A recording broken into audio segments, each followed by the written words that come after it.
choose collective humility, our capacity to say together, we would like to evolve. And again, I go back, my children are my greatest teachers, along with my dog, my daughter. She calls herself smart. She says she's like Einstein. That for me, she is my masterpiece. And the biggest part, she had it printed on a t-shirt, don't logic my logic. And that, for me, is the future of innovation. At this point, I would like to invite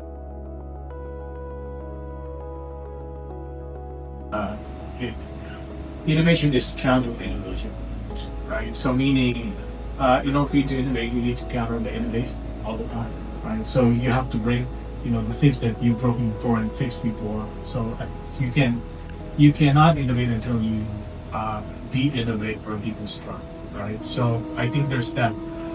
People always say the creative destruction component of innovation. I feel like that is really what innovation is all about. And then the other part of innovation is also, just looking at it from an unknown perspective, right? So for example, I often talk about, exponential intelligence technique, right? And if you apply exponential intelligence to exponential intelligence, what do you get? You get a next level of intelligence around that area, right? If you apply exponential intelligence to exponential compute, what do you get? So we're going to live in this world of recursive exponentiality. I don't know how to deal with it. So I need better thinkers.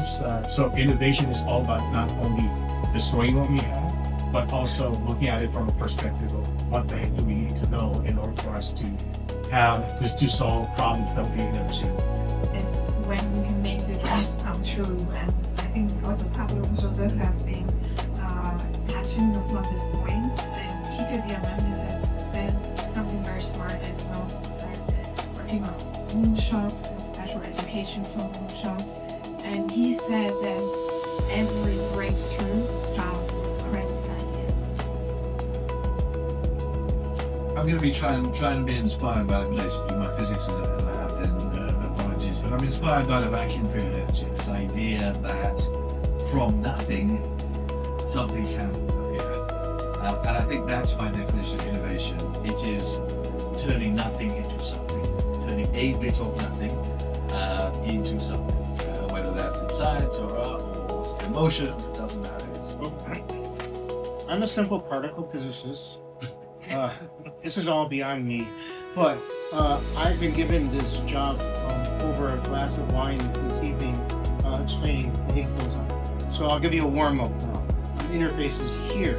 So in our field, everything's an interface. A guy named Heisenberg doesn't allow us to see what's inside the box. We're not allowed. What we do know is exactly what goes into the box. We measure everything that comes out. That's our job. That's all our job. We count what comes out the box, and then we hand that in the form of thousands of papers to our friends, which are theorists, and they tell us what they think is inside the box. And this is the really weird thing, because absolutely everything that can possibly happen inside the box not only can happen, but does happen at the same time. And so that's what I'll try to explain to you. Maybe after a couple glasses of wine. For me, innovation places is kind of missing confidence in those they think about it in people in our age. And I think this education allowed me to have a better realization of it. And I think all of you that are really backgrounds for more. I don't know if you can understand more. I really like this Lars example of the football, because I also think that sometimes you can pick up two subjects, and even if they are really distinct, you can get to a point that you break the barrier and you can connect them in a way that maybe sometimes.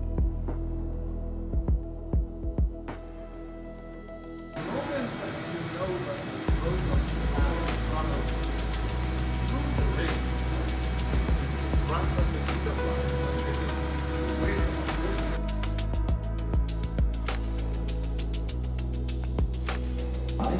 biotechnology, and climate engineering long before politics ever are enacted.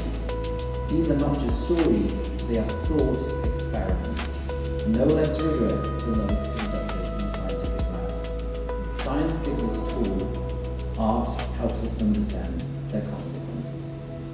It's been an absolute pleasure to be able to spend this moment with you to share what I've written. The convergence of art and science is something I profoundly believe in. What I've written isn't just a text I've written to read to you, it's a text I profoundly believe in. The examples I've shared with you I profoundly believe in.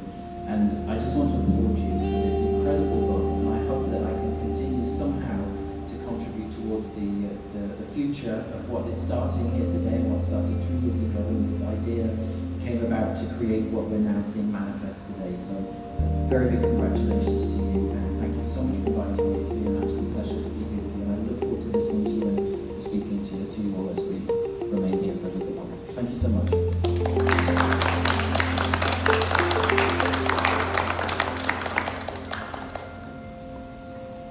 I don't know about you, but I'm kind of lonely and close to tears in a way, just because it's quite emotional.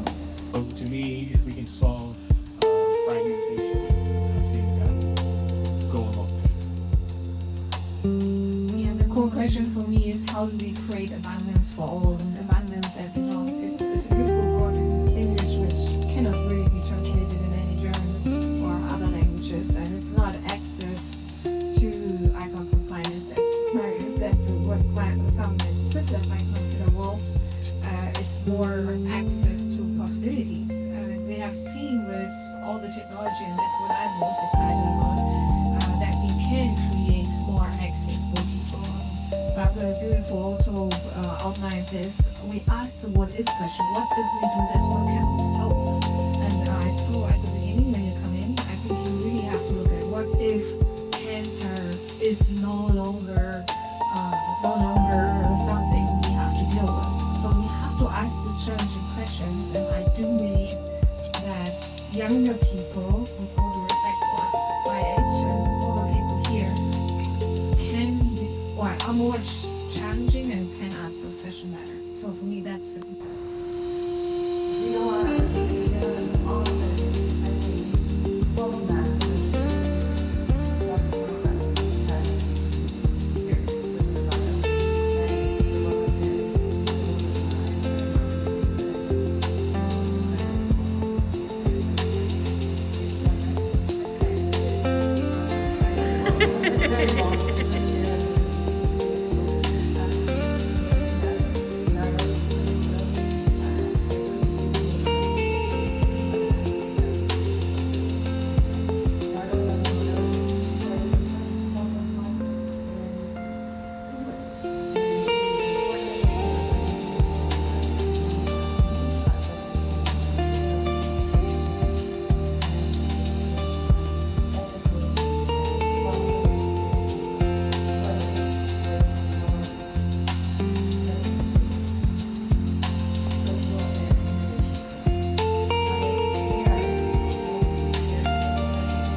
incredible to learn that Nardo was initially interested in arts and architecture.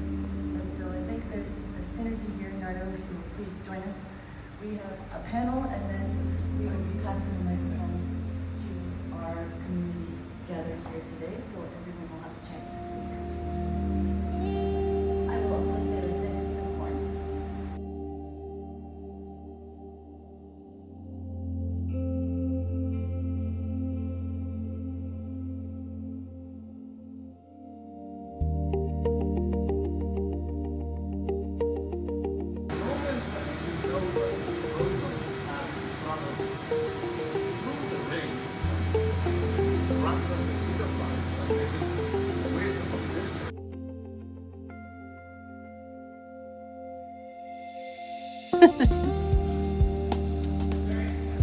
Thank you all for coming here, for doing the effort, for gathering at at CERN, at IdeaSquare.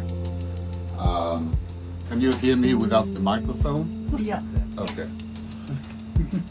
So, make this space yours, enjoy it, enjoy CERN, enjoy the experience. I can bore you 10 minutes telling you the story of this place and the story of CERN and blah blah blah blah blah. So I'm not going to do it. I'm going to tell you why I am in this project, in this initiative, because it's a thing that I have discovered a week ago.